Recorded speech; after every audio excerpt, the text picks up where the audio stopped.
Here's a fascinating project. An initiative by Google Maps and an organization known as Planact will see more disadvantaged areas being picked up on Google. Small businesses, communities, individual homes in townships, you name it, will soon be able to be added, already are on a digital address. To tell us more about this pilot project, I'm joined by Makwela, who's with Planact, who is based here in South Africa, but currently finds himself in Santiago in Chile, where he's on a work trip. Mike, thank you so much for your time. Now, your organization, Planact, have piloted in 2 areas along with Google Maps to do what for many of us sounds like something very simple, but something that could in the end be quite life-changing for millions of South Africans if it can be rolled out.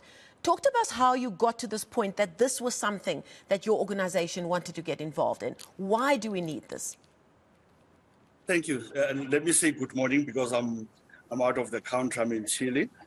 I know it's a good day in South Africa. Good afternoon. My name is Mike Makwela from Planact. We're a development non-profit organization based in Johannesburg. So we work in informal settlements, and we are quite concerned that when you go to our informal settlements, people don't have addresses, things that you take for granted. So we then conceptualized this project, and we thought, why not? Let's test it.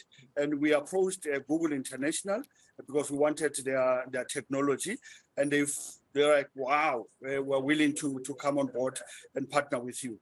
And so the issue of not having an address is a very serious thing, especially in informal settlements. Can you imagine that you can't access, or an ambulance can't access you, all because you don't have an address? The police can't find you because you don't have an address. This young man or woman who's supposed to get parole or a bail can't get it because does not have a traceable address. Can you imagine one of our requirements is that when you have to vote in the local government election, you have to have an address for you to register as a voter. And so if you don't have a proper address, you are disadvantaged. So there are many factors that have an impact, negative impact on not having an address. A thing that we take, for example, one of the things that happens is that the municipality provides communal facilities like a communal tap. Okay. And then if it breaks, it's a problem to report it. So fault reporting is compromised all because you don't have an address. You can't say, I live in a green shack in Tembelihle informal settlement or School Plus informal settlement. How many green shacks are there? You know, so this project is intended to make sure that the people who live in informal settlement are recognized and we know who they are, and provide the opportunity for them to access services that there's so much desire, like all of us. Now, while we're speaking, we're showing visuals of the various teams working on this project. I know one of them was in School Plus informal settlement. Can you give us an idea of what went into putting this together? I believe there would be community meetings, people would have a chance to try and come up with names for their streets and that kind of thing. Give us an idea of what went into this project behind the scenes. Yes, so when we conceptualized the project, we're really not sure what will go into it. So we started engaging with community leaders, we got the community volunteers, and this is one of the benefits of this project. You create opportunity for young people who are unemployed and you teach them the new skill. So we brought them together, engaged with the community, and the community said, yes, of course, we need street names. We need identity. We need an address so that our lives are changed and changed forever. So we then did a mapping exercise, and it's a very important process because you then start identifying the layout of your settlement. Is there a street here? Yes. Is there a passage here? Yes. How's the settlement structured? So we then designed, and we came up with a plan, and we produced it. And then the second thing that we did was to say, how do we name our streets? And we were very clear, it must be a participatory process. We didn't want somebody to sit in the office and decide that this street will be, the name of this street will be so and so, the name. No, every resident of that street would come together and name two or three streets, okay, names, and argue amongst themselves and eventually come with a preferred name. And we made sure that we use the guidelines of the city to advise them on the names that are applicable and or not applicable.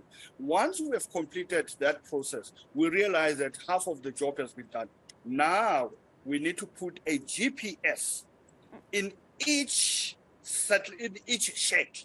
And that was the most exciting part of it. That's where we approached Google and we said, come on board. You have an instrument called plus code address.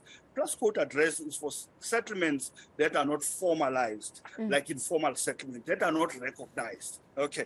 But the idea is to make sure that people have some kind of an identity. And so we engage with them and they come on board.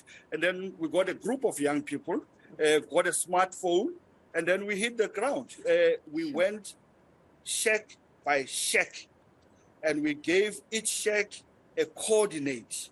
Okay, and a coordinate is an address for areas that are not formalized. Okay, so we did that for weeks and weeks. And then Google then contributed a digital code, as you can see on the film. And so each household has this digital board. It is an address. If you go on your Google map and you punch those numbers, they will take you exactly, not even 2 minutes, 2 meters away from the check. Exactly. So this will assist communities in informal settlement who don't have proper addresses to be able to access municipal services. So it's a breakthrough. And it's an innovation that we think needs to be scaled up in all the informal settlement in our country, because there is no way that you can have millions and millions of people who don't have access to services, all because they live in informal settlements. Whether we like it or not, informal settlements shape the city life. They are there for us. We have to make sure that we provide solutions to their challenges. Thanks. Now, Mike, watching these visuals and hearing you speak, it's actually quite an emotional thing. This is empowering people in a very, very real way to make them see that they have a place where they belong, that they have an address, that they have the right to services. They also have the right to order deliveries to their home, which sounds like something that's very simple. Just very quickly before I go, how have these communities reacted to it? Because obviously you also have to educate them about how to use it. And what have municipalities, what have their reaction been? Very quickly, we're running out of time.